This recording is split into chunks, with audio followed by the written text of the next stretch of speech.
Aujourd'hui, je vais vous partager quelque chose que peu de gens connaissent. Une vérité qui peut transformer votre vie.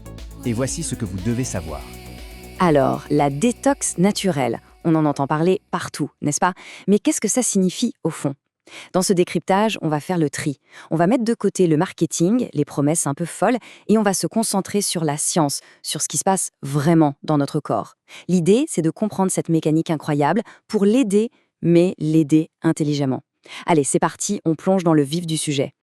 Ok, premier point, et c'est le plus important. D'un côté, on a l'image d'Épinal, le grand mythe, les cures de jus, les jeûnes extrêmes pour soi-disant se purifier. Et de l'autre, eh bien, il y a la réalité.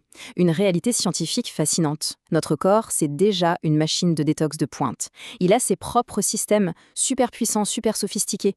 Du coup, la vraie question, ce n'est pas comment on force le nettoyage, mais plutôt comment on peut soutenir cette mécanique géniale sans la dérégler.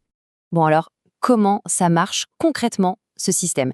Imaginez notre organisme. C'est un peu comme une ville ultra efficace qui gère ses déchets 24 heures sur 24, 7 jours sur 7. Il n'est jamais en pause, toujours en train de bosser pour que tout reste nickel, en parfait équilibre. Alors, qui sont les employés de choc de cette station d'épuration interne? C'est ce qu'on va voir. Ok les amis, on fait une pause rapide. Si cette vidéo vous plaît, likez, partagez. Il y a une chose aussi qui m'intéresse particulièrement, c'est de savoir de quel endroit vous me regardez. Dites-le moi dans les commentaires. Allez, on continue. Pour faire tout ce travail, le corps a des alliés de taille. On les appelle les émonctoires.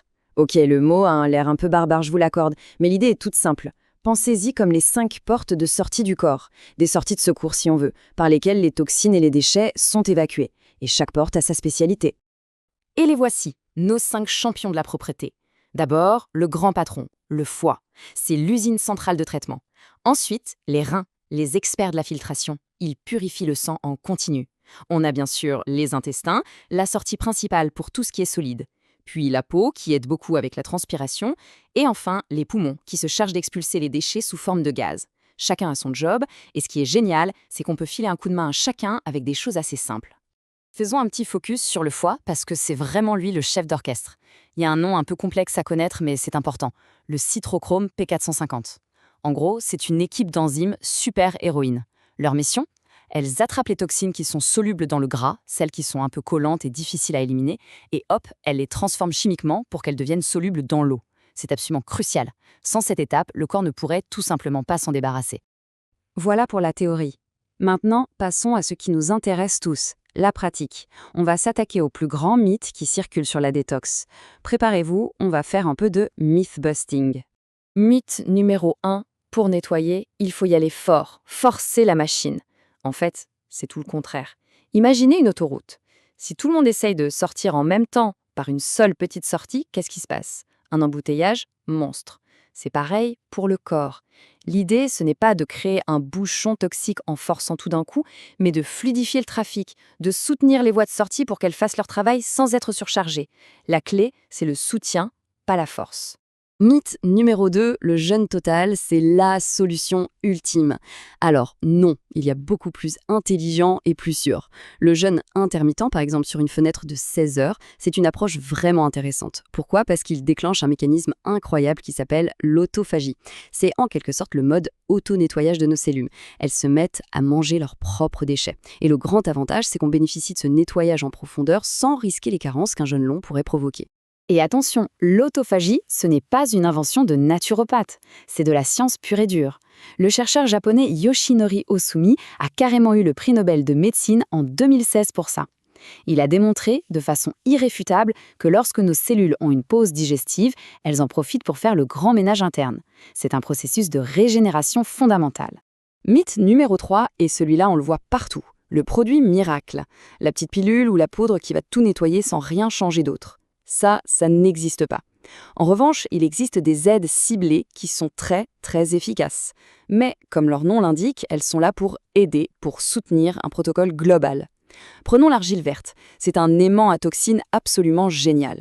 Mais son pouvoir est décuplé si, à côté, on a une bonne hygiène de vie. C'est un travail d'équipe. Était né, pour que ce soit bien concret, un chiffre. Une étude toute récente de l'Institut Pasteur, rien que ça, a montré qu'une cure d'argile verte pouvait augmenter la diversité de notre microbiote de près de 20% en moins d'un mois. C'est énorme. Ça prouve bien qu'une aide ciblée et naturelle, ça n'est pas juste du vent. Ça a un impact réel, mesurable. Bon, Maintenant qu'on a posé les bases et qu'on a fait le ménage dans les idées reçues, la question c'est concrètement, on fait quoi? Alors, voici une proposition de plan d'action simple, structuré, sur 4 semaines. Une feuille de route pour accompagner son corps en douceur et avec logique. Ce protocole, il est en 4 étapes, 4 semaines, chacune avec un objectif précis. Semaine 1, on prépare le terrain. Semaine 2, focus sur le foie. Semaine 3, on s'occupe de la sortie, l'élimination intestinale. Et enfin, semaine 4, on finalise avec le drainage et la récupération. C'est logique, progressif et respectueux. Alors, semaine 1, la préparation. C'est la base. L'action numéro 1, l'hydratation. Boire beaucoup d'eau, entre 2 et 3 litres par jour, c'est non négociable. Côté assiette, on fait la part belle aux légumes verts, à la betterave, à l'artichaut, et en parallèle, on lève le pied sur les fritures, l'alcool, bref, ce qui fatigue le système. On ajoute une petite marche de 30 minutes par jour pour faire bouger la machine, et le terrain est prêt. Semaine 2, on passe à la vitesse supérieure, avec un soutien ciblé sur le foie. C'est là qu'on peut intégrer une plante formidable, le chardon-marie, qui est un vrai bouclier pour les cellules du foie. On peut aussi boire des tisanes de pissenlit, et c'est le moment idéal pour démarrer le fameux jeûne intermittent 16-8 pour donner au corps le temps d'activer ce grand nettoyage cellulaire. Et juste pour revenir sur le chardon-marie, ce n'est pas une plante choisie au hasard. Son actif principal, la silimarine, a une capacité de protection des cellules du foie qui peut atteindre 80%. C'est juste énorme. C'est un soutien direct, puissant et prouvé scientifiquement. On ne pourrait pas rêver meilleur allié pour notre foie. 3e semaine, on change de focus, direction les intestins. On veut s'assurer que la sortie est bien dégagée. Pour ça, l'eau d'argile verte le soir, c'est super pour éponger les toxines. On peut aussi utiliser du charbon activé. Mais attention, point très important, toujours loin des repas et surtout loin des médicaments, car il absorbe tout. Et pour finir, on vient rééquilibrer la flore avec de bons probiotiques. Et on arrive à la 4e et dernière semaine. Drainage et récupération, là on s'occupe du système lymphatique, souvent le grand oublié. Pour le stimuler, une technique toute simple, le brossage à sec 5 minutes avant la douche. On peut aussi faire des bains au sel d'Epsom. À la fin de cette semaine, on prend le temps de faire le point, de voir comment on se sent, les gains en énergie, en clarté. Voilà pour le plan d'action.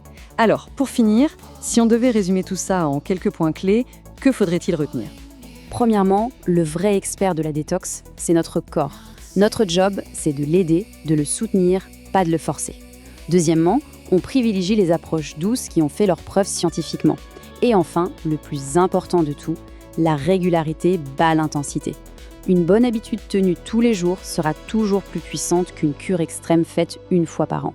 Et tout ça, ça nous amène à une dernière question. Et si la vraie détox, finalement, ce n'était pas du tout une cure de quelques semaines? Et si c'était tout simplement un mode de vie? Une façon de prendre soin de soi au quotidien? Je vous laisse méditer là-dessus. Merci d'avoir suivi ce décryptage. Ici, c'est de la science de la nature et des protocoles qui marchent. Prenez soin de votre santé en vous abonnant, en mettant un like, en partageant la vidéo et en laissant des commentaires. Vous trouverez dans la description de la vidéo tous les liens des produits dont on parle dans cet épisode. Il n'y a bien sûr aucune obligation d'achat. N'hésitez pas à cliquer sur les produits même si vous n'achetez pas. Cela permet de soutenir la chaîne. Merci infiniment. Si ça vous intéresse, vous pouvez télécharger également le dossier complet anti-âge avec les dernières trouvailles scientifiques sur comment ralentir le processus de vieillissement. À bientôt pour un prochain épisode.